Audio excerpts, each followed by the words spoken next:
one between two heralds. This is kind of interesting. It looks like they just decided to do this for fun. I'm going to find out where we are in the rounds. It appears we are on round 9 right now, so that means there are 4 rounds left. And I'm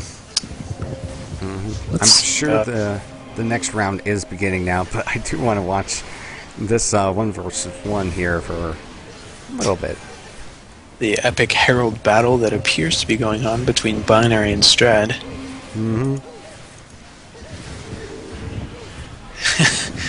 It's always funny when projectiles get reflected multiple times by 2 chronofluxes. It becomes kind of like a volleyball game there.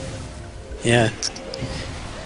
And good pressure out of Binary right here, but he looks like he's taking a bunch of damage. Yeah, going down to about 15% health. Does have his ultimate, decides to use it, but that space I'm sure that was was at a a good nice time. choice to use that ultimate, because I think he would be better off using his EX Spheres. That stun effect is pretty powerful. Yes, they did change it lately to be a stun instead of what it was before was an amplify. Yeah, and before that it used to just be a faster version of the Fear. Which, yeah, and so you see Strad using it there.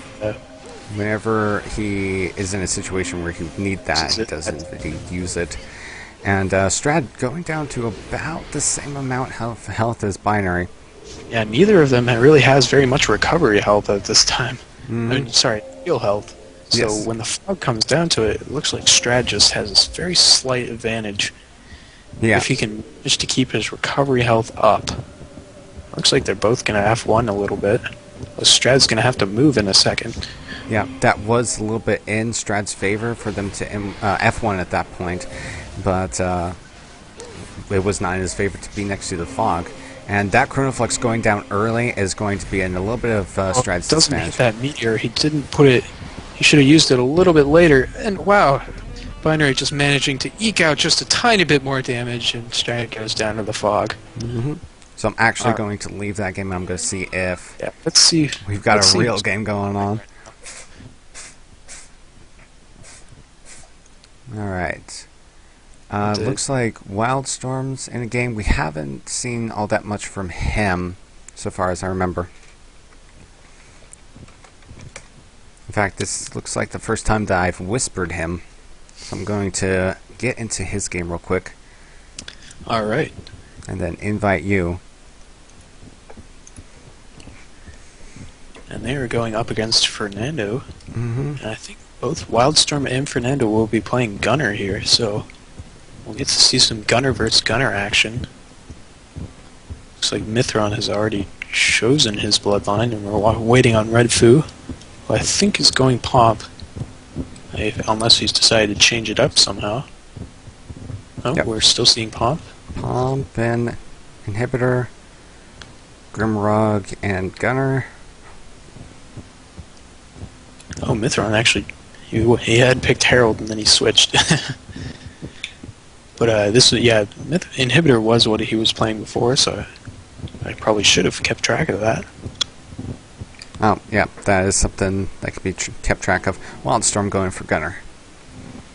And we're going to see Gunner versus Gunner, and going to see how changing the healers and the other DPS changes that. And this map is Well of Serkin, if I remember correctly. And Mithron is saying that Herald is his main. So, yeah, that's definitely good to know. Yes, that would definitely cause me to do that. All right, Wildstorm does jump in directly and stealth into execute. And for now, one team seems to have control of the energy room. Nice Shadow Ball onto Wildstorm right there.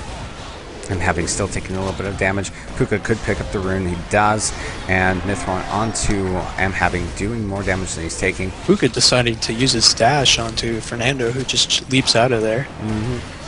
And from now, having is in a little bit of a bad position, gets hit by that ultimate a little bit. And for now, it looks like Red Team's going to be pushed back into this spawn box here. Fortunately for Mithron, he's back there. Good ult out of Fernando.